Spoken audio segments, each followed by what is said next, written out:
Hey vinyl community, Jeff back again for another episode of The Perfect 10.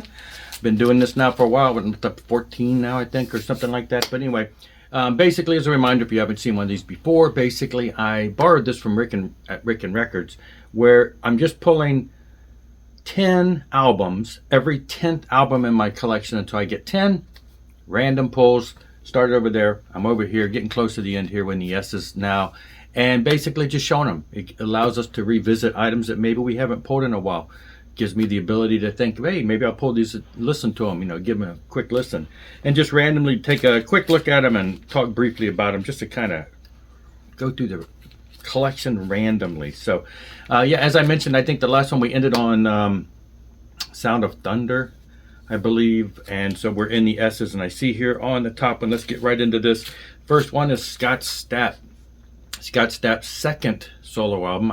Scott Stapp, of course, the vocalist from Creed, which Creed are back together now, and I see that they are coming here on my birthday next summer in July to my local area with Three Doors Down. So that'd be a really cool show. Two bands from around the same heyday.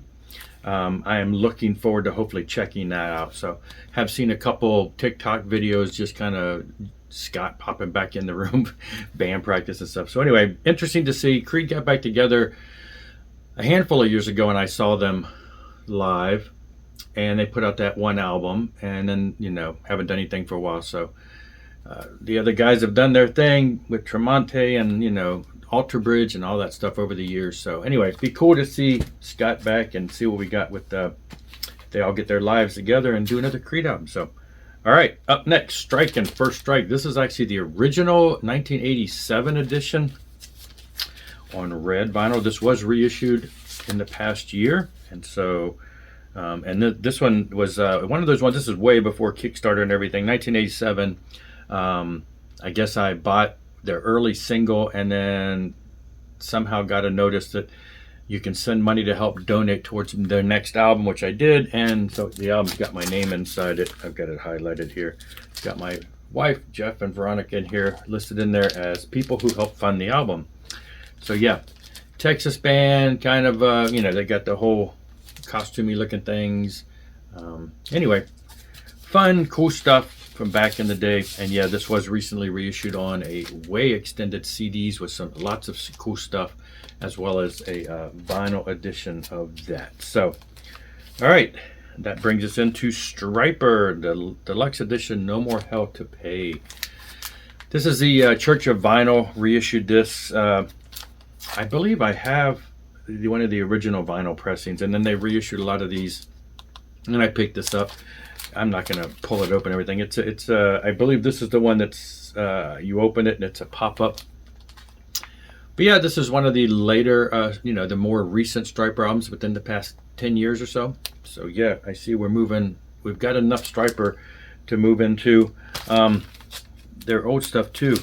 This was they got back together in 2003-ish or whatever, put out a couple albums, and then they've continued strong ever since.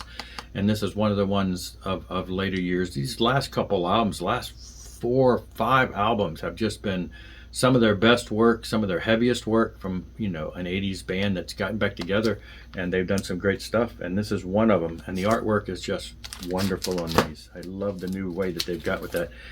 And then 10 albums later, I guess, were Stryper Swords Under Command. Probably the one that really put them on the map. The Yellow and Black Attack EP before this is where I discovered them, and then this is their first full length, and this is where things really just took off for them. So there are 2 editions of this. I have this white one and the black one. So this is the white one that came up. There's a black one too. So yeah, great stuff. This is, like I say, this is kind of where it started. Most people, well, I don't want to say most people know this album. They probably know To Hell with the Devil, which really took them over the top. But this one is really where it started with, the videos and stuff that we started seeing by them. Oh, okay, cool. Supersonic Blues Machine. This is the one that I actually got recently in that whole trade-off with Amazon, back and forth, sending me the wrong album over and over, and they finally said, just keep it. And they let me keep this. They let me keep a Baby's album, because they kept sending the wrong album. And instead of me having to constantly send them back, they let me keep it. So, this one is, this was cool, kind of a 3-man blues thing, you know, so it's got all kinds of guests on here, but Kenny Aronoff, who has been in everybody, but got his start mainly in John Cougar's early band, he's the drummer on here. And then there's just all kinds of guests and stuff, just some really modern, you know, rock and blues stuff. I really have enjoyed this album, so glad I got it for free. All right, Sweet Oblivion with Jeff Tate. I'm not exactly sure of how this band worked out. Sweet Oblivion is a band, I believe they're from Italy or someplace. They're from overseas. But they were a band, and then they got Jeff to come in and do vocals. So it's Sweet Oblivion with Jeff Tate.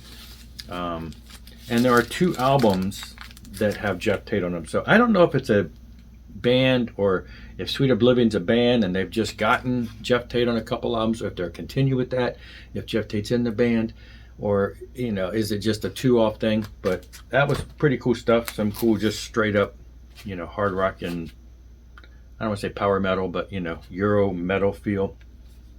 Ken Tamplin's Tamplin album, great stuff. Ken Tamplin, of course, started off in Shout, and then he kind of went solo and started doing all kinds of stuff with Tamplin. Excellent singer, multi-range. He has vocal lessons you can learn on his YouTube channel now. And this is his 1995. So yeah, he appeared in the late 80s, went on through the 90s, has done a lot of stuff, has continued to do a lot of stuff.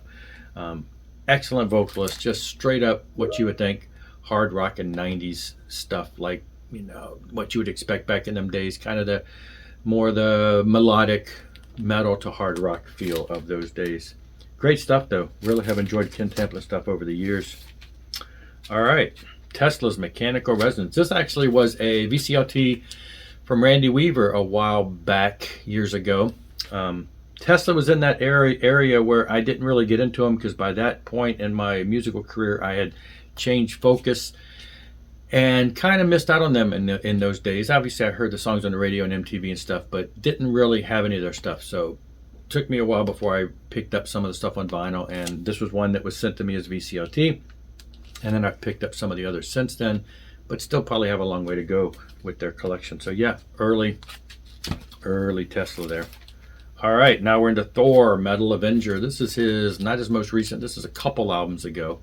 It's got some cool guests on this one. You got Betsy from, you know, that Betsy, you know, from the band in the 80s, that band called Bitch anyway. So yeah, Betsy's on here and some other things. And, you know, this was a really cool album from a couple years ago. Thor continues to churn out, continues to bring out music like that. So yeah, here's another one in the Thor catalog.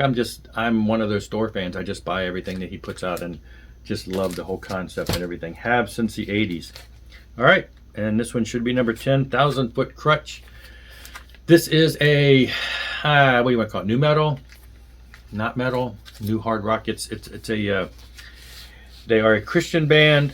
One of our favorites, my daughter's favorite. She still listens to the stuff, to this band a lot. They haven't done anything new, though. Most recently, what they've done new is they've gotten back and taken, was it this album? They took one of their recent albums and they've remixed it and added some additional band people on each one, like guest vocalists and stuff, and they've kind of mixed that in. So it's kind of a rehash, revision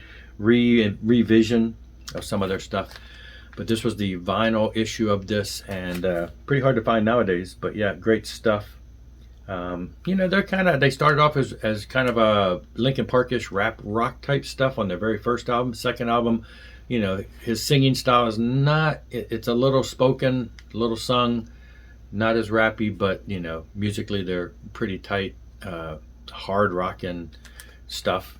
And yeah, so great stuff. There you go, though. That's 10. That's 10 for that. Perfect 10. We're up to the T's, I see. So it looks like I'm going to have 1, 2, like I said, maybe 3 more. And before I'd have to switch into one of my other alternative sections of pop or hard rock. But that's it for this one. Just fun stuff. Thanks a lot for watching. Rock on and rock hard.